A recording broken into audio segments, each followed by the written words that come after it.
तो अब हम देखते हैं सिग्नम फंक्शन। अगेन ये एक स्पेशल टाइप ऑफ फंक्शन है और बहुत इंपॉर्टेंट है। इसकी डेफिनेशन क्लियर होना बहुत ज़रूरी है।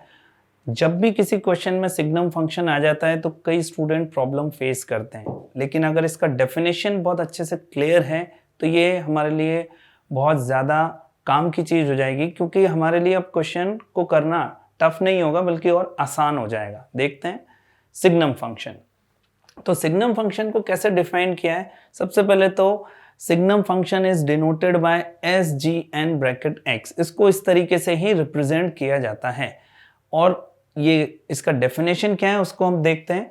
तो signum function x is equal to 1 when x is positive, it is equal to 0 when x is 0, it is equal to -1 when x is less than 0। लेकिन इसको थोड़ा और सिंपल करते हैं।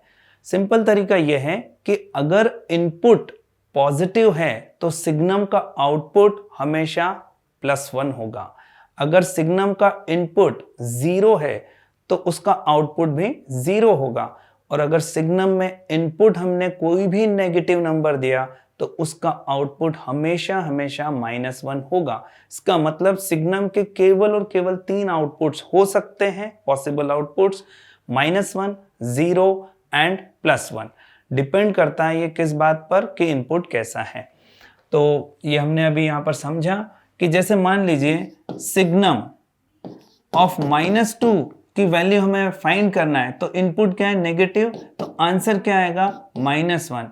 Signum of any negative number, और वो number कितना भी बड़ा क्यों ना हो, उसका आउटपुट हमेशा -1 मिलेगा। इसी तरीके से अगर इनपुट पॉजिटिव है, चाहे वो कितना भी छोटा नंबर हो, लाइक 0.1 और 0.0001, या कितना भी बड़ा नंबर हो, 1 2 3 4 5, ऐसे कितना भी बड़ा नंबर आ गया यहाँ पर, फिर 0 और लिख दिया, तो इसका आउटपुट जो है हमेशा 1 आएगा। और अगर इनपुट ही 0 है तो आउटपुट भी 0 आएगा। तो इस तरीके से सिग्नम फंक्शन डिफाइंड हुआ है। अब सिग्नम फंक्शन के ग्राफ की बात करें तो बहुत ही सिंपल है। जैसा कि अभी बताया आपको, इनपुट अगर हमने पॉजिटिव नंबर दिया तो आउटपुट हमेशा 1 होगा। वाई एक्सिस के राइट साइड पर x का वैल्यू हमेशा पॉजिटिव होता है, तो हमें सिग्नम का वैल्यू क्या मिल गया? +1। 0 पर, एग्जैक्टली 0 पर हमें इसका वैल्यू 0 मिलेगा, और जब भी x का वैल्यू नेगेटिव होगा तो ये -1 हमें मिलेगा। तो बहुत ही सिंपल ग्राफ है। इसके डोमेन की बात करें तो signum x is always defined. कुछ भी इनपुट रखोगे आउटपुट कुछ ना कुछ तो मिलेगा। Therefore domain of signum function is set of real numbers. और रेंज की हम बात करेंगे तो केवल 3 ही वैल्यूज हमें यहां से मिल सकती हैं। इसके आउटपुट, केवल पॉसिबल आउटपुट्स क्या हैं? 3 ही है, -1, 0 एंड 1। तो ये डोमेन हो गया x belongs to set of real number, range हो गया y बिलोंग्स टू -1, 0 एंड 1। अब मान लीजिए कि हमें कोई क्वेश्चन करना है, जैसे कि इस टाइप का है। एक अच्छा क्वेश्चन यहां पर ले लिया, find number of solutions of the equation signum of x² - 3x + 2। Question है signum of x² - 3x + 2, x² - 3x + 2 equal to 2x - 1।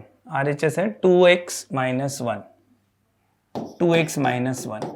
देखिए सिग्नम का कोई भी क्वेश्चन आ जाए, जब तक सिग्नम को हमने सिंप्लीफाई नहीं किया तब तक क्वेश्चन भी सिंप्लीफाई नहीं हो पाएगा। तो पहला काम है हमारा सिग्नम को सिंप्लीफाई करना। लेकिन सिग्नम सिंप्लीफाई कैसे होता है? हमें देखना पड़ेगा कि उसका इनपुट क्या है। पॉजिटिव इनपुट के लिए +1, नेगेटिव इनपुट के लिए -1, और जब इनपुट 0 है तो इसका वैल्यू 0 होता है। अब यहां पर सिग्नम में जो एक्सप्रेशन हमें दिया हुआ है वो है x² - 3x + 2। अब x² - 3x + 2 के फैक्टर हम फाइंड कर लेते हैं, x - 2 × x - 1। अब हमें ये मालूम है कि ये जो है वी कर्व मेथड से हम ये पता कर सकते हैं कि ये एक्सप्रेशन का वैल्यू कब पॉजिटिव है कब नेगेटिव है। तो x² - 3x + 2 is positive in between minus infinity to 1 union 2 to infinity, and it is negative in between 1 and 2, and it is equal to 0 when x is equal to 1 और x equal to 2. तो यहाँ पर हमें 3 cases लेने पड़ेंगे. तो case 1, when x is equal to 1 or 2. In this case, value of signum is 0.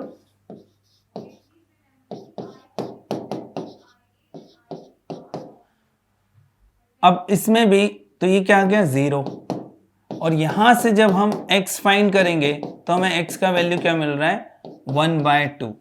तो क्या ये आंसर को हम एक्सेप्ट करेंगे?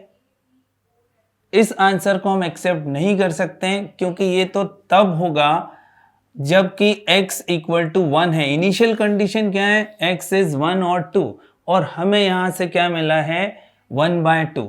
अगर हमने यहाँ 1/2 रखा तो यहाँ पर 1/2 रखने पर क्या होगा? यहाँ तो 0 मिल जाएगा 1 - 1, लेकिन 1/2 पर ये हमें 0 नहीं मिलेगा, क्योंकि x इक्वल टू 1/2 पर हमें सिग्नम का वैल्यू यहाँ इनपुट 0 नहीं हो रहा है. इनपुट तो कब 0 हो रहा है? जब x का वैल्यू 1 और 2 है.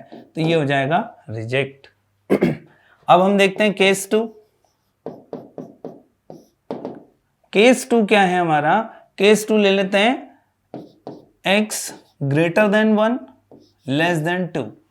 अब इस इंटरवल में x² - 3x + 2 का वैल्यू कैसा मिल रहा है? नेगेटिव मिल रहा है.